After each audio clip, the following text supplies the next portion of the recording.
In a quiet town, in a quiet classroom, sat a girl who rarely raised her hand. Her name was Maya. She wore thick glasses that slid down her nose, and often she sat by herself. She didn't speak much, not because she didn't have anything to say, but because she had been taught by the world around her that sometimes silence was safer.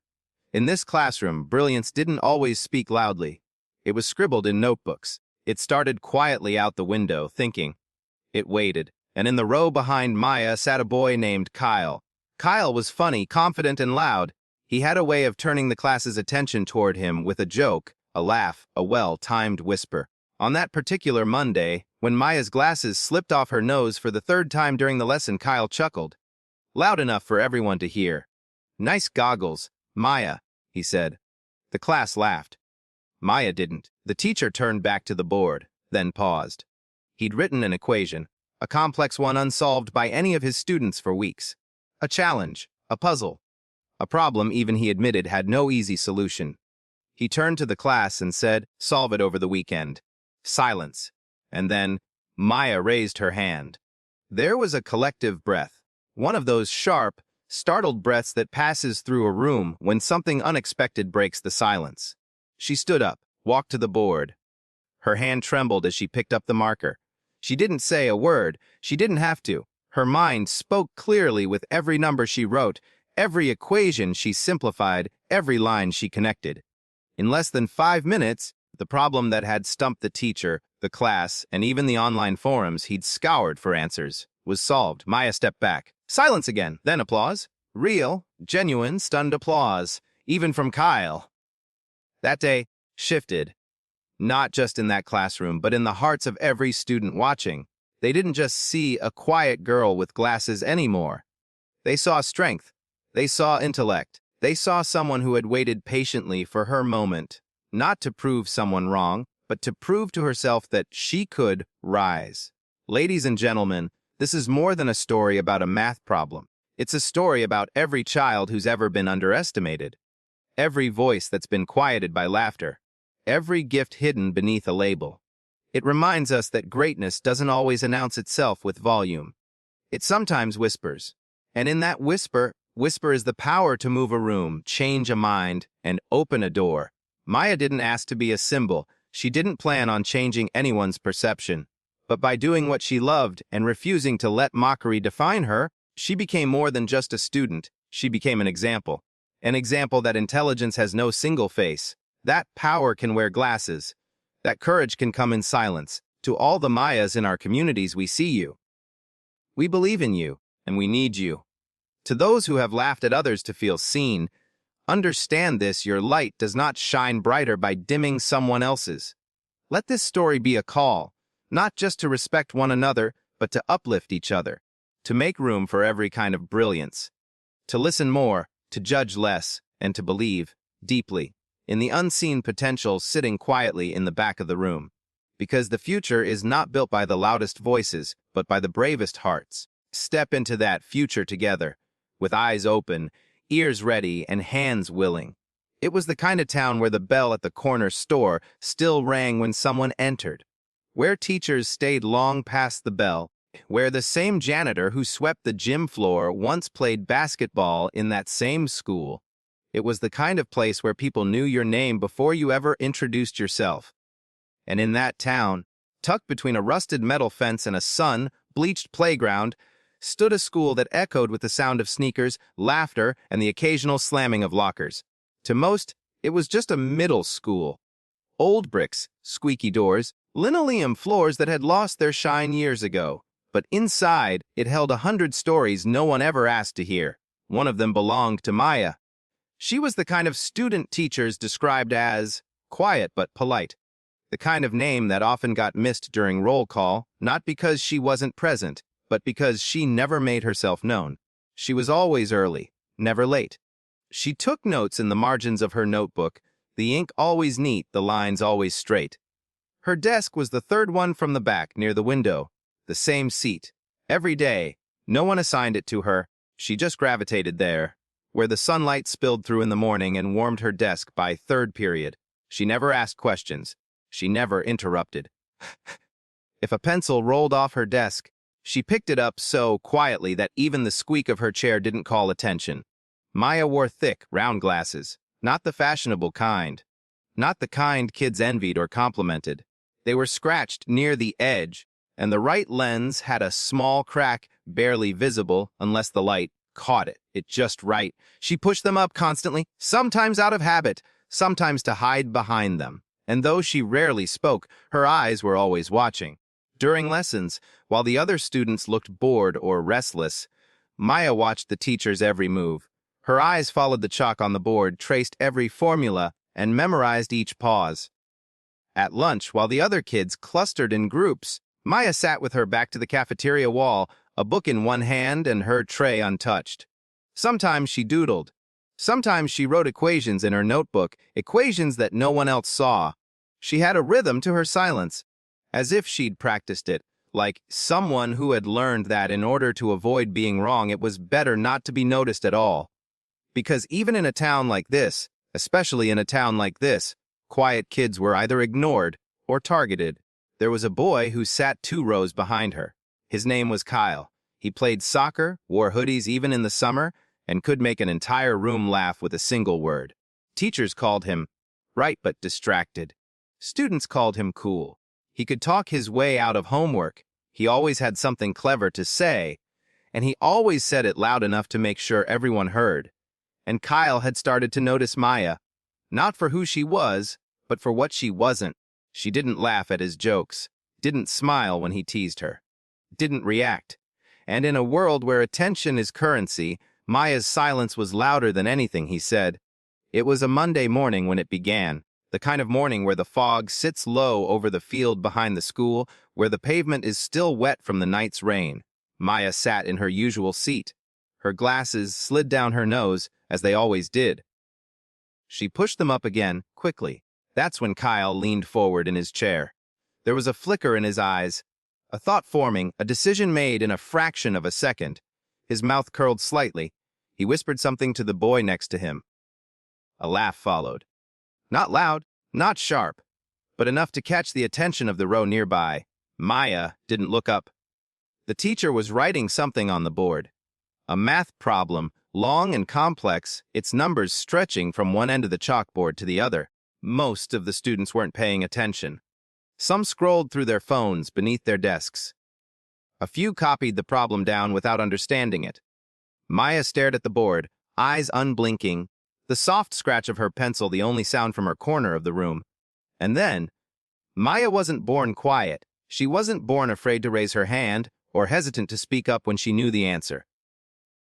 Once, when she was much younger, she'd talk to anyone, cashiers, teachers, strangers in line at the grocery store. Her questions came without fear, her voice without apology. But voices like Maya's don't always stay that way. They get molded, shaped, conditioned. It started in first grade. During reading circle, she had sounded out a word before the teacher finished asking the question. Her hand shot up, eyes bright with excitement, the way kids light up when they know something and can't wait to share it. Too fast. Too well. A boy next to her rolled his eyes. Show off. A few students laughed. The teacher offered a polite smile but moved on quickly, as if she didn't want to encourage too much of Maya's enthusiasm. Maya blinked, laughed nervously. She didn't raise her hand the next time. In third grade, she won the science fair, built a model that even the high school chemistry teacher came down to see. She didn't have the shiniest board or the most colorful presentation, but she explained it all, every wire, every chemical reaction, with this unshakable clarity. When they called her name for first place, her parents stood and clapped, but her classmates stayed seated. Later, one of the girls in her group whispered just loud enough for her to hear. Must be nice being the teacher's favorite. By fifth grade, Maya had learned the rhythm of things. Be smart, but not too smart. Speak, but not too often. Know the answer, but don't raise your hand every time. Laugh at the jokes, even when they hurt. Blend in, not because it's easier, but because it's safer. Strange how the world teaches some children to shine and teaches others to dim themselves, just enough to survive the room they're in. At home, Maya's parents reminded her of her worth. Her father, an auto mechanic with grease, stained hands, and a heart full of proverbs, used to kneel beside her at the kitchen table while she did her homework. Smart isn't something you hide, he told her once, tapping her temple gently with a finger. It's something you wear like armor. But even armor gets heavy when you're carrying it alone. Middle school added more layers. The classrooms grew bigger, the voices louder, and the rules more invisible. Being liked was currency. Silence, for someone like Maya, became a form of self-preservation. When she walked through the hallways, she kept her head low. When someone asked her something, she answered quickly, then looked away. Her notebooks became her closest friends. Her answers stayed trapped inside her mind, stacked like bricks, building a fortress only she could see. By 7th grade, Maya had become an expert at shrinking herself. And yet, behind the silence was an entire world, pages filled with numbers, ideas that looped in spirals, theories she couldn't stop thinking about. While other kids doodled superheroes or hearts in the margins of their papers, Maya scribbled equations. She tore through library books not for fun, but for fuel. She built things in her mind, machines that could solve real problems, systems that worked even when people didn't. But no one saw it, no one asked, no one looked twice. Until recently, something had started to shift, not around her, but inside her. A flicker. A tension between the safety of invisibility and the weight of everything she kept locked in her chest. It grew louder during class. When she knew the answer but didn't speak. When her pencil hovered over the paper, trying to stay still while her thoughts raced. When the teacher posed a question and no one raised their hand, she felt her own arm twitch, as if pulled by something deeper than courage. Still, she hesitated. Still, she remembered. She remembered the comments, the laughs, the looks, the cost of standing out. She remembered how silence wasn't weakness. It was armor. It was a strategy. It was survival in a world that didn't always know how to hold people like her without asking them to be smaller first. And yet, the classroom was humming in its usual half-attentive energy. Desks scattered in rows, backpacks slumped to the sides, pencils tapping against tabletops like ticking clocks counting down to the next bell. The kind of Monday morning that felt like it had already decided to be difficult. The math teacher, Mr. N. Halvorsen, was midway through writing a particularly convoluted equation on the whiteboard. His handwriting had started neat, but the numbers now leaned into each other, slanting downward like they were sliding into a pit. Only he understood. The board, filled with letters and symbols, numbers wrapped in parentheses, exponents stretching toward the ceiling. He talked as he wrote, half to the class and half to himself, his voice a monotone drawl that barely competed with the whispers already buzzing between the desks. Maya sat still, her back perfectly straight, eyes fixed on the equation. Her pencil, sharpened to a needle, thin point, didn't move. Her glasses had slipped down her nose again, the familiar weight pressing into the soft curve between her eyes. And then it happened. A small twitch of laughter. Low, controlled, meant to sound accidental, but perfectly timed. Kyle, he leaned back in his chair, balancing on two legs with the sort of ease that comes from being used to taking up space. His smirk widened, not because the joke was funny, but because people were watching. He turned his head just slightly toward the boy next to him, nodded in Maya's direction, and muttered just loud enough to be heard. "Nice goggles, Maya." It wasn't the words that stung the room. It was the timing, the casualness, the calculation of it. A few students snickered. One kid in the front turned around just to see her reaction. A girl to her left gave a small, awkward laugh before looking back down at her phone. Maya didn't respond. She reached up and pushed her glasses back into place, slow and deliberate. Her face didn't change. No frown, no flushed cheeks, no angry stare. But her fingers trembled slightly on the plastic frame, and her pencil pressed just a little harder into the paper. Kyle had been doing this for weeks now, small things. Comments that didn't seem big enough to get called out. Not cruel, just clever. Not loud, just loud enough. Never anything that crossed a line in the eyes of the adults in the room, but always just sharp enough to draw invisible bruises. He was good at it. He understood the classroom like a stage, and he knew his role. The funny guy. The charmer. The one who could make the teacher laugh, then get away with submitting his homework a day late. He could throw a jab, shrug, and smile, and people would laugh with him. Not because they agreed, but because they didn't want to be the next target. How people like Kyle stay in power, not through fists or shouting, but through laughter, through quiet dominance, through carefully timed humiliation dressed as humor. The teacher didn't hear the comment, or if he did, he chose not to respond. He kept writing. The squeak of the marker filled the silence that had opened up like a hairline crack in the middle of the room. Maya blinked once, then twice, her lips pressed together. She didn't look at Kyle. She didn't look at anyone. But something behind her eyes flickered. Something faint, unreadable, a pause in the usual stillness. Kyle watched her for a moment, waiting for the flinch, for the head tilt, for the sign that his words had landed. But Maya just lowered her pencil again, pressing it gently into her notebook, where her notes sat in careful rows of logic and possibility. She turned a page. Kyle frowned. Just for a second. Around them, the classroom began to settle again. Mr. Halverson recapped the equation, underlining one variable 3 times as if that would make it clearer. A student yawned. Another scratched his name into the side of his desk with a paperclip, but something in the air had shifted. The laughter had stopped, not because of guilt, not because of shame, but because even the smallest, quietest moment of resistance has a way of unsettling those who rely on control.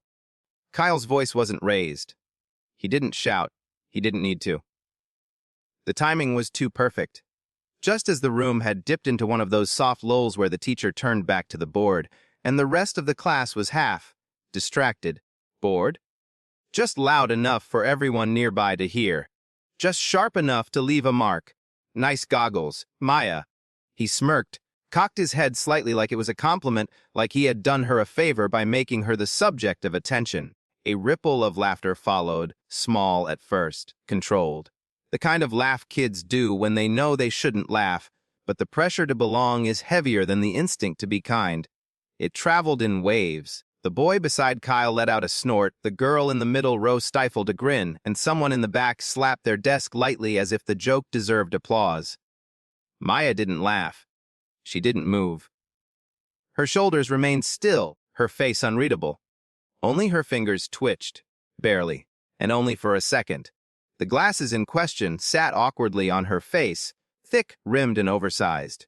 The kind you don't choose but wear because they're the only ones that work. The right lens had a chip in the corner, a sliver of clear plastic flaking just out of reach. They slipped down her nose constantly, forcing her to push them back every few minutes, a small repetitive motion that had become part of her. She pushed them up again now, but slower this time, as if the motion required more effort than usual. She didn't look at Kyle, didn't respond, didn't defend herself, and somehow that silence made the moment heavier. Because laughter, isn't just noise. It's power. It fills space, it signals alignment, and in a classroom like this, where reputations are fragile and alliances are built with glances, laughter is currency. To laugh with Kyle was to stand with him. Not necessarily to agree, but to protect yourself from being next. The teacher, still writing the final numbers of the equation, didn't turn around. Or maybe he heard and chose not to acknowledge it. Maybe he thought ignoring it would prevent it from becoming a disruption. Maybe he had other battles to fight that day. But to Maya, the silence from the adult in the room said more than words could have. She was used to this kind of silence, the kind that doesn't protect you, doesn't comfort you, doesn't even see you. The kind that allows things to happen quietly, then pretends nothing did. Behind her glasses, her eyes didn't blink. They stared at the board like nothing had changed. But her mind wasn't on math anymore. It was trying to manage the heat rising beneath her skin, the invisible pressure of all those eyes darting toward her, pretending not to stare. She could hear the shuffle of someone's shoe under their desk. A pencil tap, the whisper of a sleeve brushing a desk. Ordinary classroom sounds, but now every one of them felt like they were happening to her. Somewhere near the front, a girl named Ava gave a nervous cough. It wasn't laughter. It wasn't defense. It was hesitation, the smallest sign that not everyone agreed with Kyle, but not enough to stop him either. That's how it often went.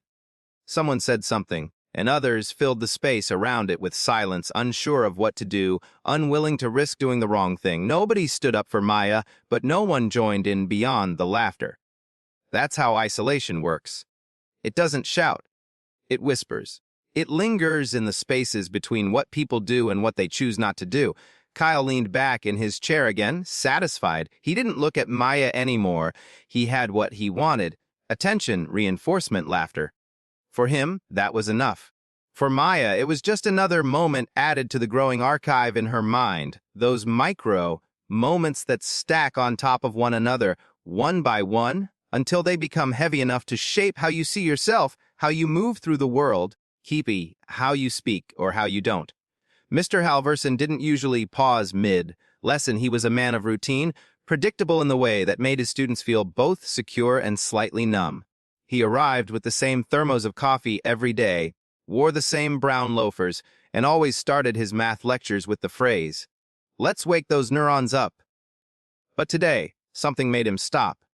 Marked halfway through a square root symbol, he turned toward the class with an unreadable look, eyebrows slightly raised, mouth pulled into a faint frown of thought. Behind him, scrawled in dark green ink, was an equation that stretched from one side of the whiteboard to the other. Letters intertwined with variables, nested within functions, trailed by symbols that looked like hieroglyphs to most of the students in the room. A problem he'd posted weeks ago, one he jokingly referred to as unsolvable. And so far, it has been. A handful of students had attempted to solve it in the early days, fueled by curiosity or a desire to impress. But their enthusiasm had faded quickly after realizing it wasn't a problem you could muscle your way through. It required finesse, patience, intuition, the kind of problem that didn't just test your knowledge, but exposed your limitations. "I suppose," Mr. Halverson said, tapping the board with the cap of his marker, "still haunting us." There was a rustle of papers. Someone let out a faint groan. A boy muttered under his breath, "It's been up there for 3 weeks. No one's solving that." Another voice chimed in. "Pretty sure even ChatGPT would give up." Laughter fluttered across the room, but quickly died down. It wasn't just the problem's difficulty that gave it weight. It was the mystery it carried. Why hadn't Mr. Halvorson erased it? Why keep it visible day after day, class after class, like a silent dare hanging over their heads? Some believed it was a joke, a ritual. Something teachers did to fill space, to intimidate, to give the illusion of advanced thinking. Others suspected the problem was fake, unsolvable by design, a trick to make students wrestle with frustration and humility. But Maya didn't think that way. She hadn't tried to solve it. Not publicly. But every time she looked at it, stirred inside her not anxiety, but obsession. It wasn't just math on a board to her. It was a movement, a rhythm, a puzzle with a heartbeat. She could feel the pieces wanting to click, if only she could find the right approach. Each symbol carried weight. Every fraction suggested a pattern. Every angle whispered the beginning of a shape. It was abstract yet alive. In the quiet spaces of her notebook, behind the dates and the neatly numbered homework problems, Maya had been copying it again and again, each time with a different path, a different set of assumptions, a different attempt to unravel the layers. She'd been doing it for days. Nights, too. Some students didn't even notice it anymore, like wallpaper that faded into the background. But Maya couldn't ignore it. The equation lived in her mind, reshaping itself in her dreams, drawing lines across her thoughts when she was supposed to be listening to other lessons. Mr. Halverson capped the marker slowly, still facing the class. "Anyone else want to take a shot at it?" he asked, more out of habit than hope. No hands went up. No one laughed this time. No one moved. A few students glanced around to see if one of the high-achieving kids might try again. But they all kept their heads down. The equation had become folklore now, something you didn't touch unless you wanted to embarrass yourself. And so the silence thickened. Maya didn't raise her hand. Not yet. But her fingers tapped gently against the edge of her notebook. Once. Then again. The smallest movement, barely visible unless you were looking directly at her. Her pencil was already resting in the groove of her fingers, the eraser twitching just slightly. The numbers on the board blurred in and out of focus behind the smudges on her glasses. She pushed them up again. And then, it wasn't the kind of moment that announced itself loudly. No dramatic gasp, no music swelling in the background. In fact, so quietly that, at first, no one noticed. The classroom had returned to its ordinary chaos. A few students were pretending to study while sneakily checking their phones. Others stared at the floor, counting the tiles or picking at their sleeves. Mr. Halvorsen stood at the front of the room, marker still in hand, waiting, not with expectation, but with the settled knowledge that, once again, the question would pass unanswered. Maya raised her hand. It moved with deliberate stillness, like a branch bending slowly toward the light. No rustle, no flourish. Just a quiet, unwavering rise of fingers cutting through the heavy stillness of the room. At first, even the teacher didn't see it. But someone else did. The boy sitting next to her caught the motion from the corner of his eye. His head turned just slightly and his eyes narrowed. He blinked, sat up straighter. A few seats over, the girl with the purple braid and chipped nail polish nudged her friend and whispered something under her breath. They both looked. By the time Mr. Halvorsen glanced toward the right side of the room, 3 more students had already turned in their seats. And there it was, her hand still raised. Not halfway, not shyly, but straight, unshaking. The air inside the classroom shifted. Alontered to the floor or something invisible but tangible, like a static charge that lifted the tiny hairs on the back of your neck. Everyone was still there, not because they were listening, but because they didn't know what was happening yet. And people always go quiet in the presence of something unexpected. Even Kyle, who was still leaning back in his chair with one leg stretched out in front of him, felt the pull of her movement, followed the ripple of attention as it landed, squarely, on Maya. His smile faded, not fully, just enough to reveal the flicker of confusion behind his confidence. Like a magician who suddenly isn't sure where his deck of cards went, hand remained raised, and yet her face betrayed nothing. Not fear, not hope, just calm, focused.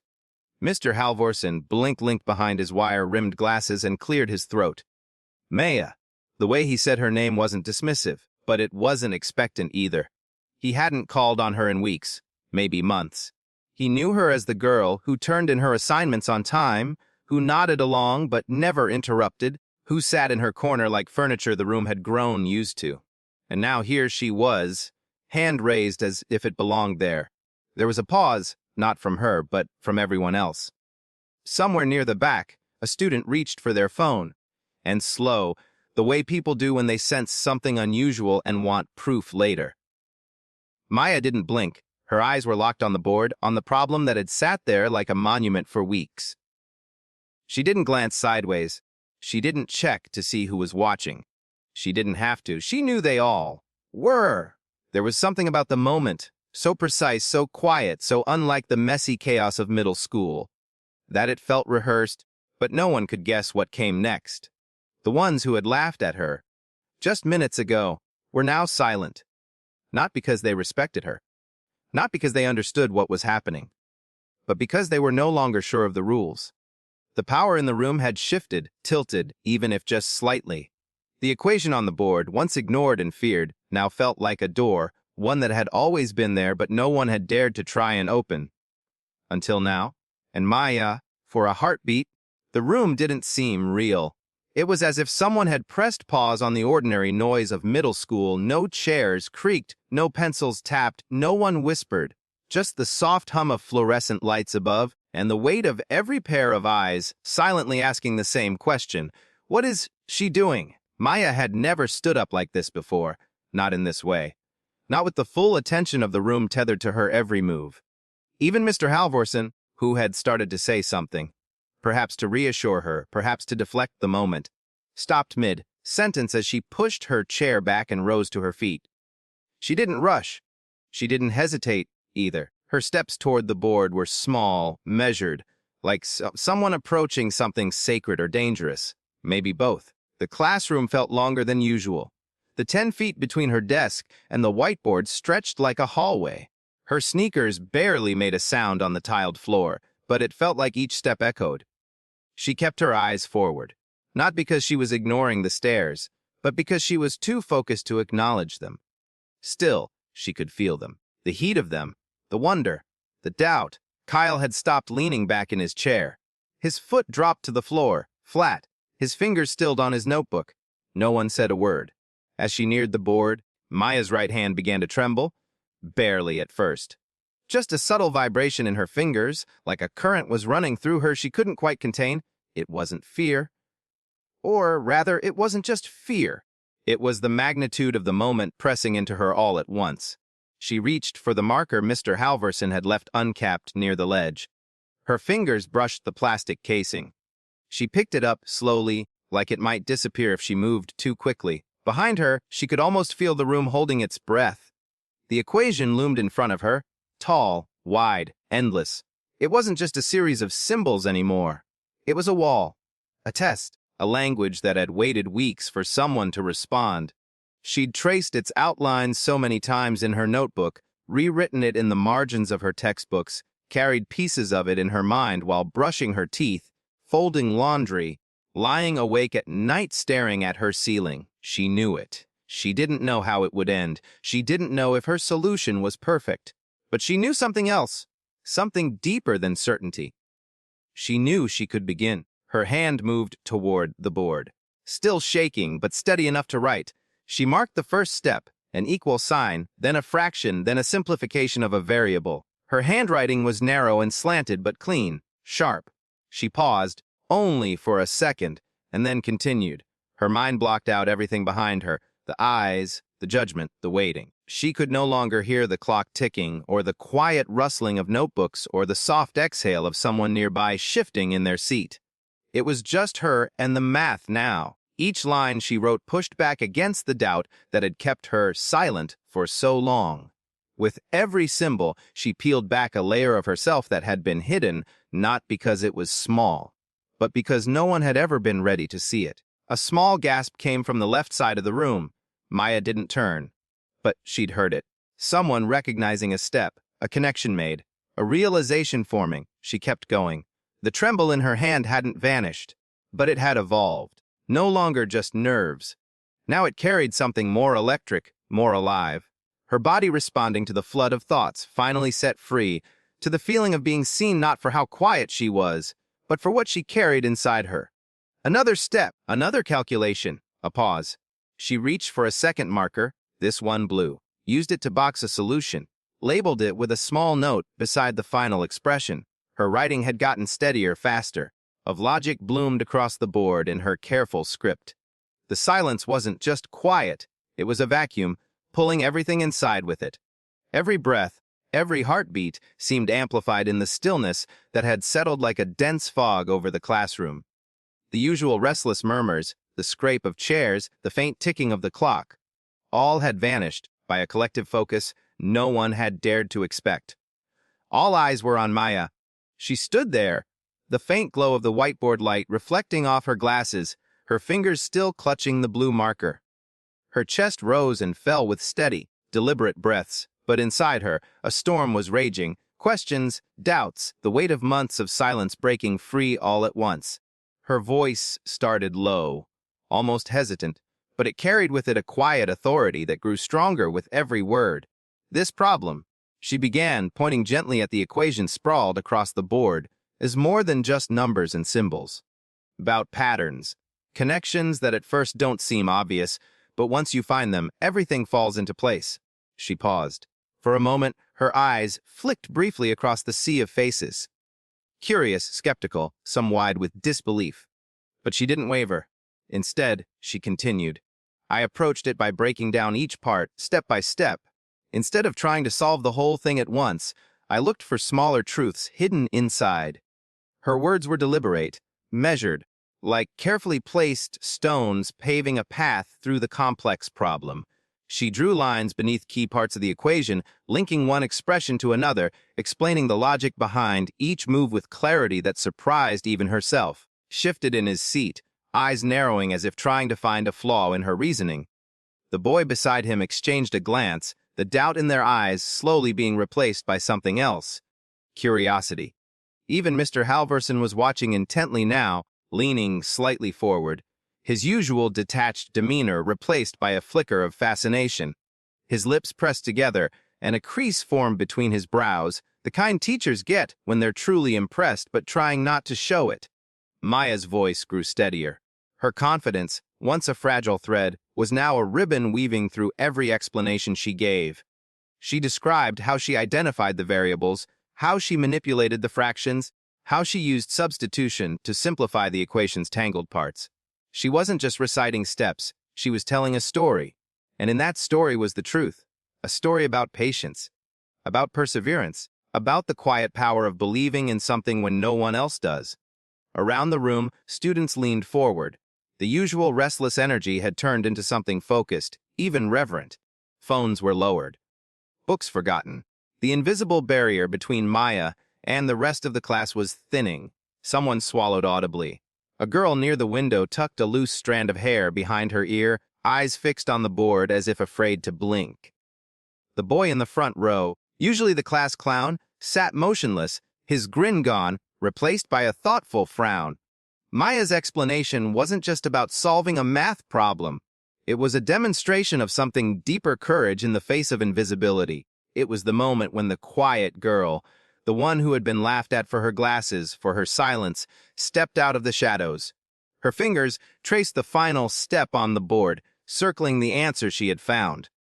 She glanced back at the class, meeting their eyes one by one, searching for some sign of recognition or disbelief. The seconds stretched, thick with tension. The room waited.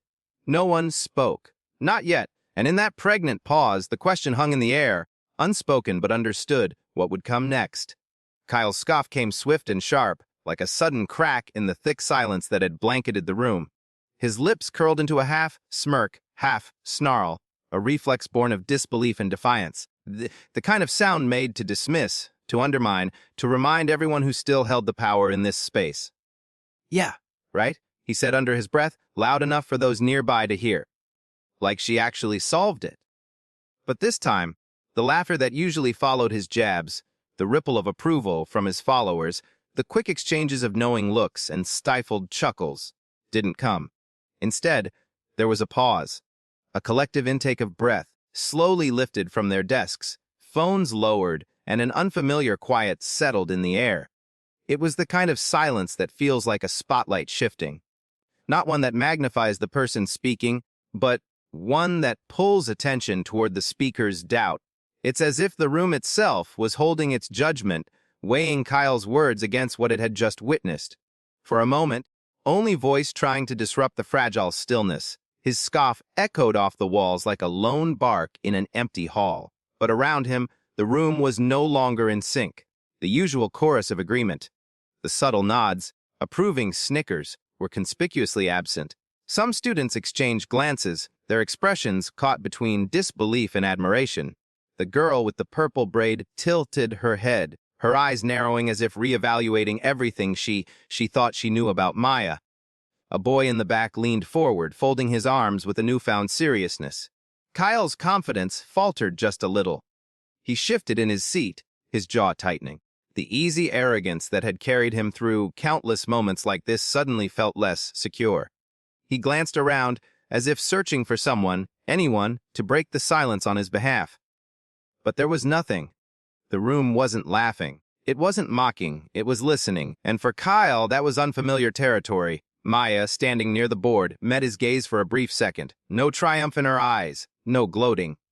Just calm, steadfast. His scoff had been a shield, a way to protect himself from the surprise, perhaps even fear, that Maya's quiet strength was beginning to shift the balance. The teacher, Mr. Halvorsen, cleared his throat and stepped forward. His voice broke the silence, not harshly, but firmly enough to reclaim the room's attention. "Let's give credit where it's due," he said, gesturing toward Maya's work on the board. "This solution reflects careful thought and persistence. Kind of work I hope to see from all of you." Some students nodded, the words sinking in. Kyle's eyes flickered with something unreadable. Frustration, confusion, pride, maybe all of them. But he said nothing more. The air had changed. For once his voice alone couldn't fill the space. Others began to murmur quietly among themselves, not mockery, but discussion, questions, curiosity. Some even whispered encouragement. A subtle, imperceptible shift had taken place, a crack in the invisible walls of social hierarchy. And as the conversation started to ripple across the room, the question lingered: what would Kyle do next? The moment Maya stood back from the board, Her explanation complete but her voice still lingering in the room like an echo, something inside the classroom changed. It wasn't loud. It wasn't obvious. There was no applause, no sudden bursts of cheering. Instead, it was something quieter, like the gentle turning of a page in a heavy book, the soft unfurling of a hidden bloom in a long, forgotten garden. It started with a glance. A student near the back, who had been doodling absent-mindedly, lifted her eyes and met Maya's. There was a new kind of respect there, not the forced politeness teachers sometimes ask for, but something real, an acknowledgement of effort and courage. Another student, usually more interested in texting than textbooks, closed his phone and leaned forward. The equation no longer seemed like an insurmountable wall, but a challenge that might be possible. Even Kyle, the loudest voice of doubt, sat quietly. His previous arrogance softened. His eyes didn't leave Maya, but they were no longer filled with the same certainty that he had before. Mr. Halvorsen exhaled slowly, the lines on his face relaxing. He ran a hand through his hair as if releasing a tension he hadn't fully realized he'd been holding. "What you all just witnessed," he said softly, "is what learning is really about. It's not about knowing all the answers right away. It's about perseverance, about pushing through doubt and fear." The room absorbed his words, but the real change was already happening beneath the surface. Students who had once dismissed Maya as just the quiet girl with thick glasses now saw her differently. Her success wasn't loud or flashy, but it was undeniable. It whispered a message that reached beyond math problems, that strength could be silent and courage could come in unexpected forms. Conversations started to bubble up in hushed tones. "She actually figured it out," one student whispered, eyes wide. "Yeah, I never thought she'd do it." Another replied, a hint of admiration in their voice. The social currents began to shift. Maya's peers, who had been content to categorize and pigeonhole each other, now found themselves re-evaluating assumptions. Walls built by years of teasing and cliques felt less solid, cracks appearing where empathy and understanding might seep through. Maya herself felt the weight of the moment settling around her. It wasn't just the pride of solving a problem that had baffled everyone, it was something deeper. A recognition that she had moved beyond the roles others assigned to her. And yet, beneath the growing respect and quiet applause of thoughts, there was an unspoken question lingering in the air, held in the eyes of every student and teacher alike. If Maya could do this, what did it mean for all of them? What would happen next? How would they respond to the new possibility that had just entered their world? The classroom, usually buzzing with noise and distraction, now hummed with potential. The future, uncertain, unpredictable, seemed a little brighter, a little wider. And in that moment, suspended between what had been and what might be, the silence carried a promise. A promise that change wasn't just possible, it was beginning. The final bell had rung, but the classroom didn't empty in the usual rush. Desks remained scattered, backpacks half-zipped, and forgotten notebooks lay open, as if waiting for another chapter to be written. Instead of the usual chaotic scramble toward the doors, a few students lingered behind, their footsteps hesitant, their gazes searching. Some of them made their way slowly toward Maya's desk, where she sat quietly gathering her things. The weight of the day's events hung between them like a delicate thread, tenuous, but strong enough to pull at something inside all of them. First came Jenna, the girl with the purple braid who had watched Maya closely during the lesson. Her usual bravado was replaced by a tentative smile, one that spoke of questions too new and too important for words. She shifted from foot to foot, then finally spoke.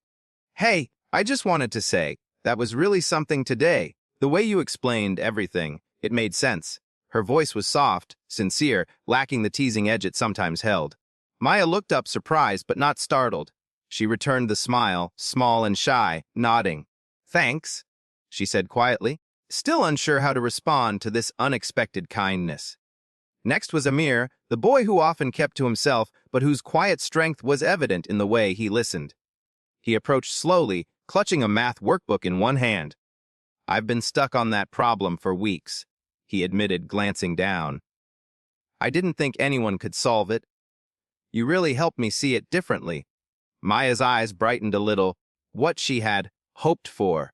Not recognition, not applause, but connection. a shared understanding that learning wasn't a solitary journey. Others followed, some who had once ignored her, others who had laughed or whispered behind her back. Faces were a complex mixed curiosity, admiration, maybe even a touch of regret for the times they hadn't noticed her before. One boy, quieter than the rest, approached last. His eyes held something deeper. Hesitation, perhaps guilt. He opened his mouth to speak, then closed it again, unsure how to bridge the gap between the past and this new moment. Maya watched each approach with a growing sense of possibility. This was the ripple effect she had never dared to imagine. That her quiet courage might inspire others not only to learn but to look at each other differently. But beneath the surface of these tentative conversations lay something unspoken, the fragile line between old habits and new beginnings, between the fear of change and the hope for it. And as the last of the students slowly left the room, Maya was left alone with her thoughts, wondering what the next day would bring, what the future held, and whether this moment could truly be the start of something different. The silence settled again, thick with unanswered questions and the promise of transformation. Maya sat quietly at her desk after the final bell, the noise of the emptying hallways muffled through the closed door. Her hands folded neatly over her notebook, but her mind was anything but still. The day's events kept replaying in her head like fragments of a dream she wasn't sure she wanted to wake from. She thought about the looks she had received, the surprise, the respect, the quiet awe. The way her classmates, some for the very first time, had truly seen her. Not the quiet girl with thick glasses who usually stayed in the background, but someone capable, confident, and fiercely intelligent. It was overwhelming in a way she hadn't anticipated. But deep inside, she also felt a flicker, small but growing, a spark of possibility. Because this moment wasn't just about a math problem solved or a lesson learned. It was about breaking free from the expectations that had boxed her in, breaking free from the silence she'd wrapped around herself like armor, breaking free from the roles that others had assigned her, and even the ones she had once believed about herself. She realized this moment was just the beginning, not just of her own journey, but of something far larger, something that reached beyond the walls of this classroom, beyond the hours spent in silence or doubt, beyond the simple labels and judgments. She could feel it rising, the slow, unstoppable shift of possibility. It was in the way her classmates had tentatively approached her after class, their expressions a mixture of curiosity and something unspoken, hinting at a new openness. It was in the subtle changes in Kyle's demeanor, no longer quite so sure, no longer quite so dominant. It was in the gentle but undeniable pulse of hope that seemed to hum quietly through the room. Maya thought about what this could mean, not just for her, but for all of them. Could a single act of courage, a single voice rising above the noise, start to change the story everyone told about themselves? Could it redraw the lines of who belonged and who was overlooked? Could it make room for new stories, new connections, new dreams? She wanted to believe it could, because she knew, now more than ever, that change begins with a single step. Small, uncertain, but brave. Outside the classroom window, the afternoon sun dipped low, casting long shadows across the empty playground. Somewhere nearby, laughter echoed faintly, a reminder that the world outside was still turning, still waiting. Maya packed up her things slowly, feeling the weight of the day settle in her chest like a quiet promise. And yet, with every passing moment, the future felt less like an unknown and more like an open invitation. But what lay ahead? Would the courage she had found today be enough to face the challenges tomorrow would bring? Would the quiet triumph ripple far enough to reach the hearts of those still hesitant, still afraid? As she stepped out into the hallway, the hum of voices and footsteps surrounded her. The school corridor felt different, charged, alive, filled with the invisible threads of change weaving through every passing student. She walked slowly, her mind racing with possibilities, questions, and dreams. This was just the beginning. And yet, the next chapter was still unwritten. As Maya disappeared down the bustling hallway, a quiet truth settled over the school, a truth whispered in the shifting glances, the softened voices, the unspoken acknowledgments that things would never quite be the same. In that moment, the walls that once confined them all seemed to tremble with possibility. The question lingering in the air was no longer about who was quiet or who was loud, who was seen or unseen. It was about what they would do next, because change had begun. But would they rise to meet it? Would they let courage be contagious, or would the silence return? The answer was still out there, waiting. And the future? Well, the future was watching, waiting to see who would step forward and who would hold back. One thing was certain: no one in that classroom, or beyond it, would ever look at Maya or themselves the same way again. And as the doors closed behind her, the question remained, echoing quietly in every heart. What happens now?